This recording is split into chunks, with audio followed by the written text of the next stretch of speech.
जय भीम साथियों। आज का पाठ है गांधी जी का अनशन, डॉक्टर अंबेडकर का बयान।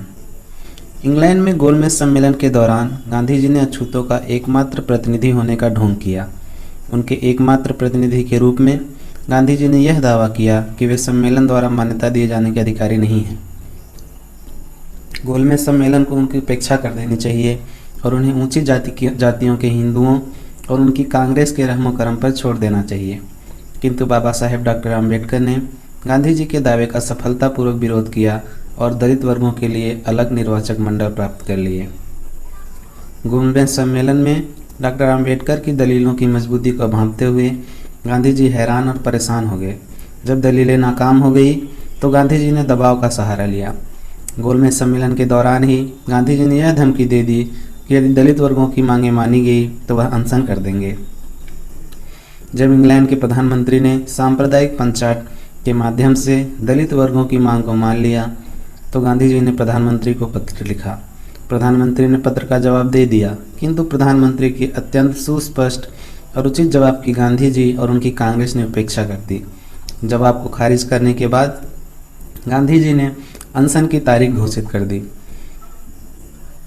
अंग्रेजों और गांधी जी और उनकी कांग्रेस के अतिरिक्त दलित वर्गों के एक नेता के रूप में डॉक्टर अंबेडकर इसमें एक पक्ष थे, इसलिए उन्होंने अपना नज़रिया स्पष्ट करने के लिए एक बयान जारी किया।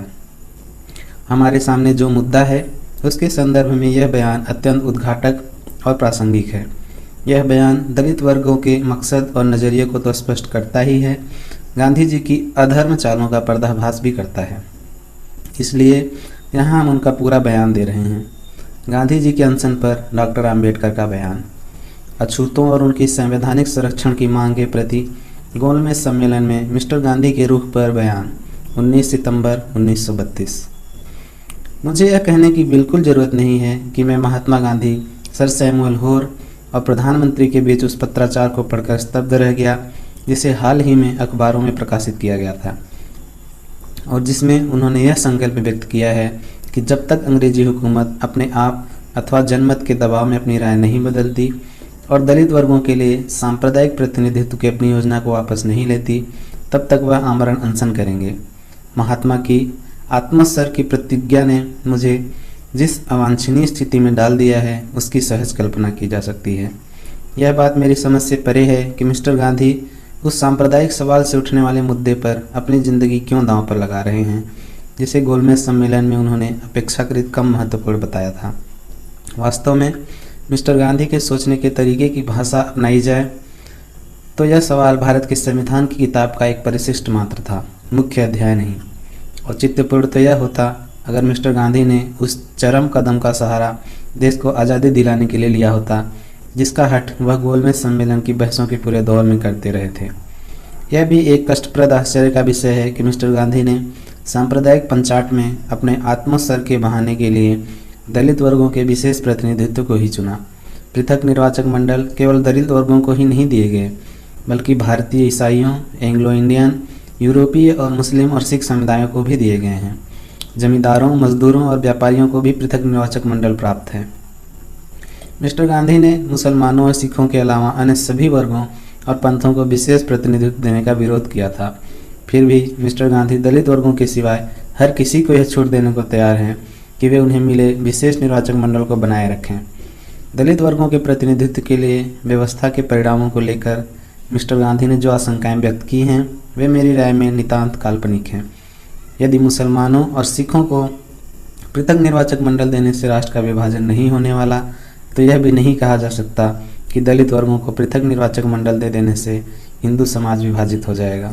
उनका विवेक तब तक जागृत नहीं होता है अगर दलित वर्गों के सिवाय अन्य वर्गों और समुदायों के लिए विशेष निर्वाचक मंडलों की व्यवस्था से राष्ट्र विभाजित होता है।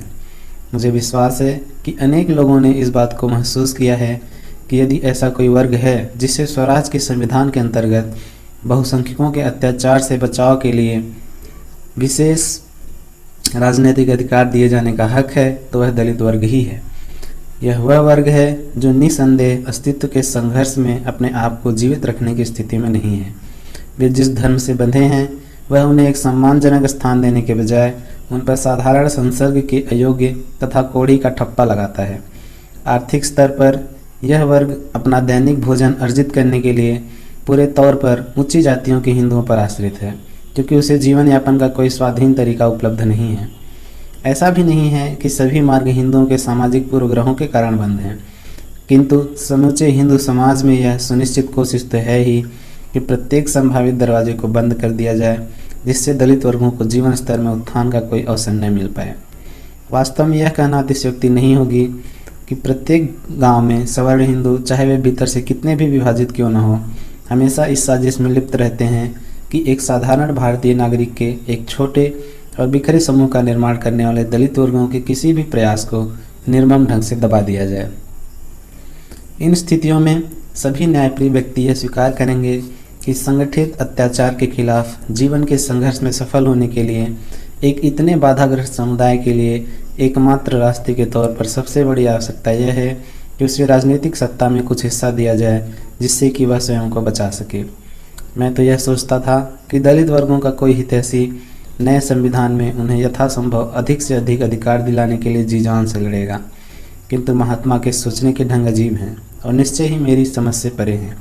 बात केवल यह नहीं कि वह केवल सांप्रदायिक पंचायत के अंतर्गत दलित वर्गों को प्राप्त थोड़ी सी राजनीतिक शक्ति को बढ़ाने का प्रयास नहीं करते, बल्कि इसके विपरीत इन वर्गों के पास जो थोड़ा बहुत है, उन्होंने उससे भी उन्हें वंचित करने के लिए अपनी जान को ही दांव पर लगा दिया है। दलित वर्गों को राजनीतिक अस्तित्व से पूरे तौर पर बाहर करने की महात्मा की यह पहली चेष्टा नहीं है। बहुत पहले अल्पसंख्यक समझौता हुआ था। महात्मा ने मुसलमानों और कांग्रेस के साथ समझौता करने की कोशिश की। उन्होंने मुसलमानों के 14 दावों को पूरा करने का प्रस्ताव दिया था और बदले में उनसे कहा था कि वे मेरे द्वारा दलित वर्गों की ओर से किए गए सामाजिक प्रतिनिधित्व के दावों का विरोध करने में उनका साथ दे। मुसलमान प्रतिनिधियों को इसका श्रेय देना ही होगा कि उन्होंने ऐसी काली करतूत का हिस्सा बनने से मना कर दिया और दलित वर्गों को उस विपत्ति से बचा लिया जो मुसलमानों और मिस्टर गांधी के सम्मिलित विरोध के परिणाम स्वरूप उन पर आ सकती थी। मैं यह समझने में असमर्थ हूँ कि सांप्रदायिक पंचायत के प्रति महात्मा के विरोध का आधार क्या है। वह कहते हैं कि सांप्रदायिक पंचायत ने दलित वर्गों को हिंदू समाज से अलग कर दिया है। दूसरी ओर हिंदू मामले के अपेक्षाकृत अधिक मजबूत समर्थक और उसके हितों के उग्र हिमायती डॉक्टर मुंजे की राय इस मामले में बिल्कुल भिन्न है। डॉक्टर मुंजे लंदन से आने के बाद से जो भाषण दे रहे हैं, उनमें वह इस बात पर जोर देते आ रहे हैं कि सांप्रदायिक पंचायत से दलित वर्गों और हिंदुओं में अलगाव पैदा नहीं होता। वास्तव में वह यह डींग हाँकते रहे हैं कि उन्होंने दलित वर्गों को राजनीतिक स्तर पर हिंदुओं से अलग करने की मेरी कोशिश में मुझे पछाड़ दिया है। मैं निश्चयपूर्वक कह सकता हूँ कि डॉक्टर मुंजे ने सांप्रदायिक पंचायत की सही व्याख्या की है। हालांकि यह मैं निश्चित तौर पर नहीं कह सकता कि इसका श्रेय जायज़ तौर पर डॉक्टर मुंजे को दिया जा सकता है।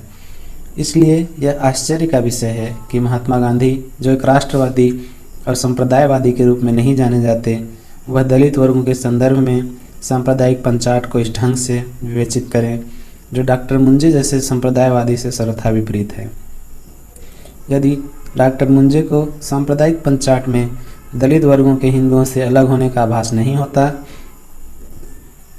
तो महात्मा को इस विषय में अत्यंत संतुष्ट होना चाहिए। मेरी राय में वह सांप्रदायिक पंचायत न केवल हिंदुओं के लिए संतोषजनक होना चाहिए, बल्कि राव बहादुर राजा, मिस्टर बालू अथवा मिस्टर गवई जैसे दलितों के लिए भी संतोषजनक होना चाहिए, जो संयुक्त निर्वाचक मंडल के पक्ष में हैं। असेंबली में मिस्टर राजा के सूत्रों ने मेरा काफ़ी मनोरंजन किया है।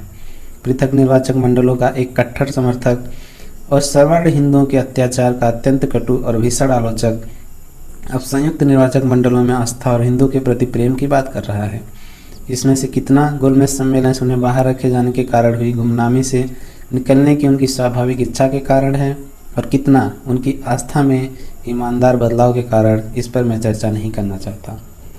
सांप्रदायिक पंचायत की आलोचना के माध्यम से मिस्टर राजा जिन बिंदुओं पर अपना राग अलाप रहे हैं वे दो हैं। एक बिंदु तो यह है कि दलित वर्गों के जनसंख्या के आधार पर जितनी सीटें पाने का अधिकार है, उन्हें उससे कम सीटें मिली हैं। और दूसरा बिंदु यह है कि दलित वर्ग तो हिंदू समुदाय से अलग हो गए हैं। मिस्टर राव बहादुर की पहली शिकायत से तो मैं सहमत हूँ, किंतु जब वह गोलमेज सम्मेलन में दलित वर्गों के प्रतिनिधित्व करने वालों पर आरोप लगाना शुरू करते हैं कि उन्होंने इनके अधिकारों को बेच दिया है, तब मुझे बाध्य होकर बताना पड़ता है कि मिस्टर राजा ने इंडियन सेंट्रल कमेटी के सदस्य के रूप में क्या किया।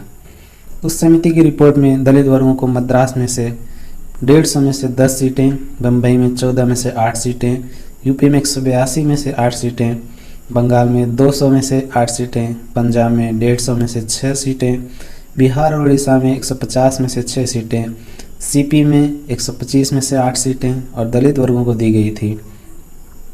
असम में 75 में से 9 सीटें दलित वर्गों को और स्वदेशी और आदिम जातियों को दी गई थी। मैं यह कहकर इस बयान को अति बोझिल नहीं बनाना चाहता कि जनसंख्या के अनुपात से बंटवारा कितना मेल खाता है, किंतु इसमें कोई संदेह नहीं कि इसके चलते दलित वर्गों को पर्याप्त प्रतिनिधित्व नहीं मिल पाया। सीटों के इस बंटवारे में मिस्टर राजा भी एक पक्ष थे। निश्चय ही मिस्टर राजा को सांप्रदायिक पंचाट की आलोचना करने और दूसरों पर आरोप लगाने से पहले अपनी यादें ताज़ा कर लेनी चाहिए कि इंडियन सेंट्रल कमेटी के सदस्य के रूप में उन्होंने बिना किसी विरोध के दलित वर्गों की ओर से क्या स्वीकार किया था। यदि प्रतिनिधित्व का जनसंख्यात्मक अनुपात उनकी दृष्टि में दलित वर्गों का सहज अधिकार था और इस पूरे तौर पर प्राप्त करना उनकी सुरक्षा के लिए आवश्यक था, तो मिस्टर राजा ने सेंट्रल कमेटी में इस पर जोर क्यों नहीं दिया, जबकि उनके पास इसका अवसर था। जहाँ तक इस तरह का सवाल है कि सांप्रदायिक पंचाट में दलित वर्गों को सवर्ण हिंदुओं से अलग कर दिया गया है, तो इस विचार का मैं समर्थन नहीं कर सकता। यदि मिस्टर राजा को पृथक निर्वाचक मंडलों पर कोई विवेकपूर्ण आपत्ति है, तो इन पर यह बाध्यता नहीं है कि वह पृथक निर्वाचक मंडल में प्रत्याशी के तौर पर खड़े हों। सामान्य निर्वाचक मंडल में प्रत्याशी के तौर पर खड़े होने का अवसर और उसमें मतदान देने का अधिकार इसमें है और मिस्टर राजा इस स्थिति का लाभ उठाने के लिए स्वतंत्र हैं। मिस्टर राजा दलित वर्गों को यह विश्वास दिलाने के लिए पूरा जोर लगाकर चिल्ला रहे हैं कि सवर्ण हिंदुओं का पूर्ण हृदय परिवर्तन हो गया है और जो दलित वर्ग उनकी बात पर विश्वास करने को तैयार नहीं है, उन्हें इस तथ्य से संतुष्ट करने के लिए वह सामान्य निर्वाचन क्षेत्र से निर्वाचित होना चाहते हैं। जो हिंदू समुदाय दलित वर्गों के लिए प्रेम और सहानुभूति की बात करता है, उनके पास भी मिस्टर राजा को चुनकर अपना सद्भाव दिखाने का अवसर होगा। इसलिए मेरे विचार में सांप्रदायिक पंचाट ने उन लोगों को भी संतुष्ट किया है जो पृथक निर्वाचक मंडल चाहते हैं और उनको भी जो संयुक्त निर्वाचक मंडल चाहते हैं। इस अर्थ में यह तो पहले ही समझौते का रूप ले चुका है और उसे इसी रूप में स्वीकार किया जाना चाहिए। जहाँ तक महात्मा का सवाल है, तो मैं नहीं जानता कि वह क्या चाहते हैं। हम यह मान कर चल रहे हैं कि हालांकि महात्मा पृथक निर्वाचक मंडल की व्यवस्था के विरुद्ध हैं, फिर भी वह संयुक्त निर्वाचक मंडल और आरक्षित सीटों के विरुद्ध नहीं है। यह बहुत बड़ी भूल है। आज उनके विचार जो भी हों, जब वह लंदन में थे तब वह दलित वर्गों के लिए विशेष प्रतिनिधित्व की व्यवस्था के खिलाफ थे, चाहे वह संयुक्त निर्वाचक मंडलों के माध्यम से हो अथवा पृथक निर्वाचक मंडलों के माध्यम से। वयस्क मताधिकार के आधार पर एक संयुक्त निर्वाचक मंडल में मतदान करने के अधिकार के सिवाय वह दलित वर्गों को विधायिकाओं में प्रतिनिधित्व प्रदान करने के नाम पर कुछ भी देने को तैयार नहीं थे। सबसे पहले उनका यही रुख था। गोलमेज सम्मेलन के अंतिम चरण में उन्होंने मुझे एक योजना सुझाई थी, जिसके बारे में उनका कहना था कि वह उस पर विचार करने को तैयार थे। वह योजना विशुद्ध रूप में परिपाटीबद्ध थी और उसके पीछे कोई संवैधानिक स्वीकृति नहीं थी और इसके अंतर्गत निर्वाचक कानून में दलित वर्गों के लिए एक भी सीट आरक्षित नहीं थी।